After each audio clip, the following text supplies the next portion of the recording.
Simone Giacometti, du domaine Giacometti. Donc le domaine Giacometti, c'est un domaine familial situé au cœur de la Griate, dans l'AOC Patrimonio.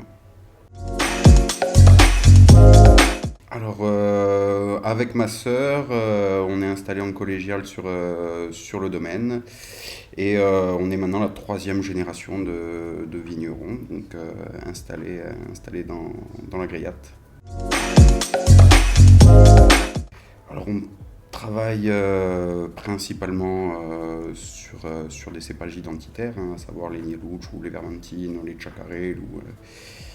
Du coup, on est en agriculture biologique et on pousse un peu le jeu un peu plus loin en allant travailler des décoctions, des extraits végétaux pour venir un peu stimuler et booster notre végétal.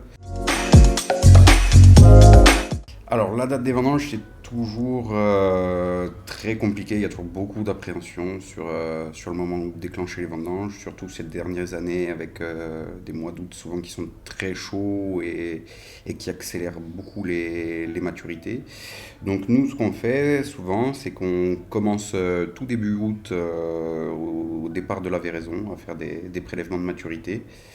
Et après, en fait, on essaye de comparer par rapport à nos autres années. On essaye toujours d'avoir des dates fixes de prélèvement. Et après, on compare pour voir à peu près à quelle année on peut ressembler, pour voir à peu près comment les autres cépages se sont comportés d'une année à l'autre, parce que toutes les parcelles d'une année à l'autre vont pas forcément avancer de la même façon. Et voilà, et après il y a un petit peu aussi le facteur chance, hein, par rapport à la saison. Au chaud, à la pluie qui peut nous arriver, qui peut décaler énormément ou avancer énormément les vendanges. Donc on essaye d'être le plus précis possible, mais c'est toujours très compliqué avec ces années de plus en plus aléatoires. Alors, on ne travaille pas de grappe entière, on érafle toute la vendange. Ça nous arrive de faire des carbos, mais ça reste quand même anecdotique. Ensuite, on foule pas forcément et on travaille assez peu les mares. Donc, on les travaille souvent en début de vinification, quand on est encore en phase aqueuse pour aller homogénéiser les cuves notamment. Et après, plus la fermentation alcoolique avance, plus on ralentit les remontages. On vient juste mouiller un petit peu quotidiennement notre mare, mais on laisse vraiment en infusion parce qu'on a un cépage, le Nielucci, qui est un cépage à forte structure tannique qui peut, sur des extrêmes, aller vers des austérités un petit peu chargées. Et du coup, voilà, c'est un cépage qui est un petit peu à prendre avec des pincettes et à surveiller. Ça dépend, on expérimente, on essaye pas mal. Donc actuellement, on a de la cuve inox. C'est sur ça qu'on fait le gros de nos élevages. On a aussi du 500 litres. Sur lesquels on fait plusieurs essais d'élevage. Généralement, on élève en moyenne pendant un an. Souvent sans sous-tirage, on essaye de les laisser sur les fines, les vinifier le plus possible également sous bois. On a essayé dernièrement une jarre qui est faite par un potier de Patrimonio. La première bouteille ayant provoqué une émotion, je ne saurais pas trop répondre comme ça.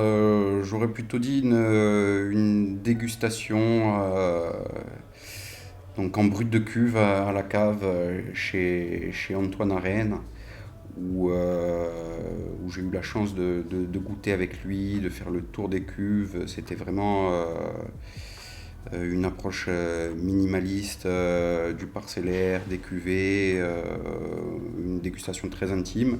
Et c'est là où vraiment j'ai eu un ressenti émotionnel parce que autre que les vins qui étaient vraiment grandioses, l'homme, le vigneron aussi, est un grand homme, donc c'est une dégustation que je garde en mémoire.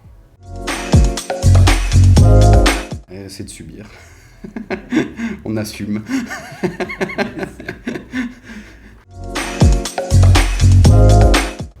bouteille pour une soirée romantique, c'est facile, un Saint-Amour.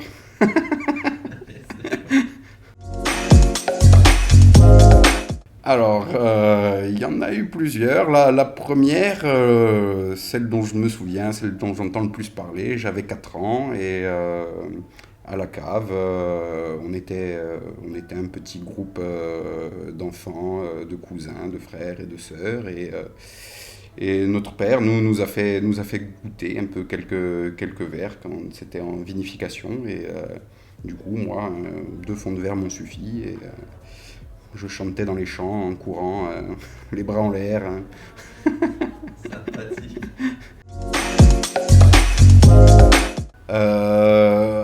On va plutôt parler de vignerons modèles au pluriel, parce qu'on a la chance sur l'appellation d'être une dynamique de jeunes vignerons fraîchement installés ou plus anciens, hein. Et du coup, que ça soit Antoine Arène, Antoine-Marie Arène, Nicolas Mariotti, Mathieu Marfisi, Thomas Santamaria, c'est des vignerons avec qui on échange beaucoup, avec qui on se respecte beaucoup également. Donc les expériences des uns apprennent aux autres et il y a beaucoup d'échanges. C'est des échanges qui sont très sains. On n'est pas systématiquement d'accord d'ailleurs, c'est aussi ça qui fait la beauté de la chose.